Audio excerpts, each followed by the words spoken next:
Hold your horses, guys. A brand new budget monster has just arrived at my doorstep. I'm Mr. Who's the Boss, that's the Elephone P8000, and this is my full review.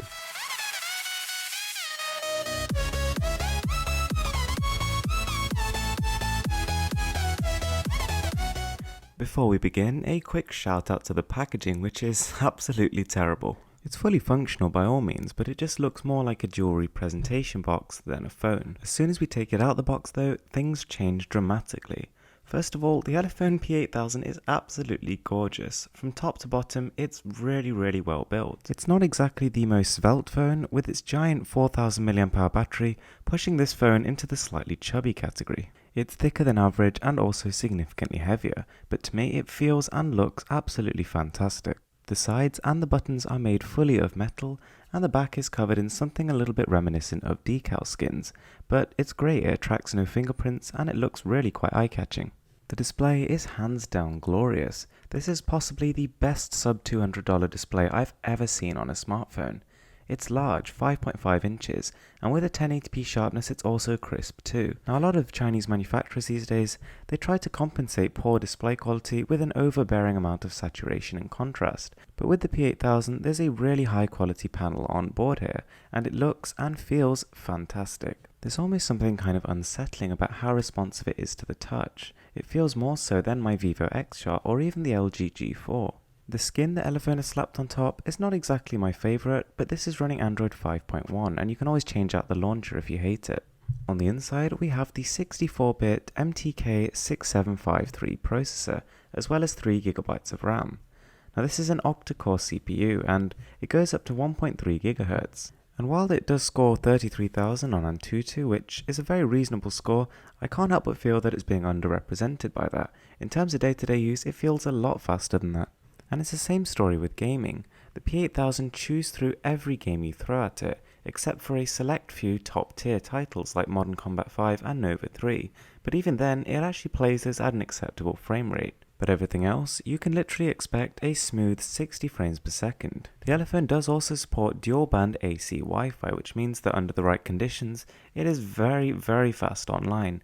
Literally as fast as the fastest current Android flagships. And again, we can expect the same buttery smooth and responsive behavior as with the rest of the UI. So to be honest, I found the benchmark scores a little bit confusing. This is quite possibly the fastest feeling budget smartphone I've ever used. And yet some of its competitors score up to 45,000 even though they don't feel this quick. So now we're going to take a listen to the speakers on this beauty.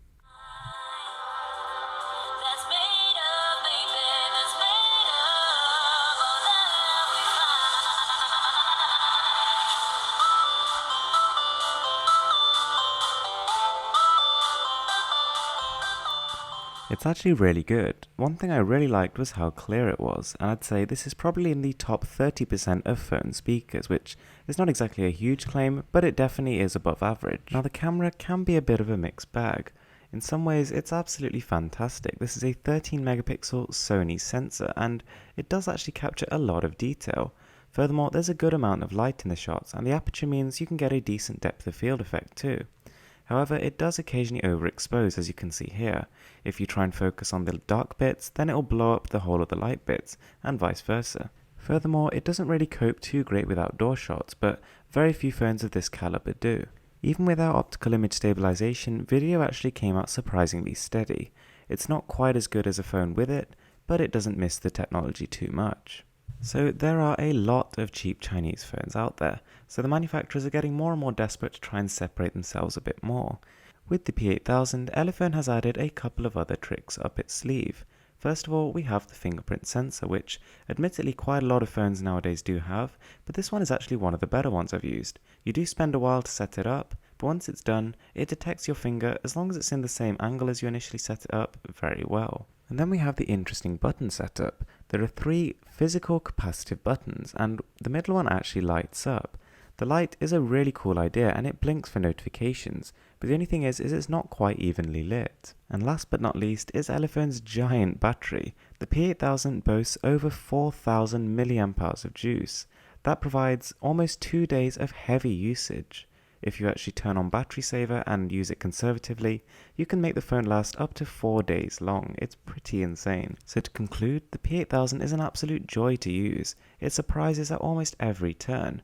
The display is gorgeous, bright, vibrant, colourful, but not exactly overdone. It's a fantastic looking phone that turns heads every time you take it out your pocket, and the battery life is one of the best of any phone I've ever used. Some slight camera imperfections and the fact that it struggles with admittedly only the most demanding games stop this phone from being perfect, but it's pretty damn good. Thanks for watching, guys.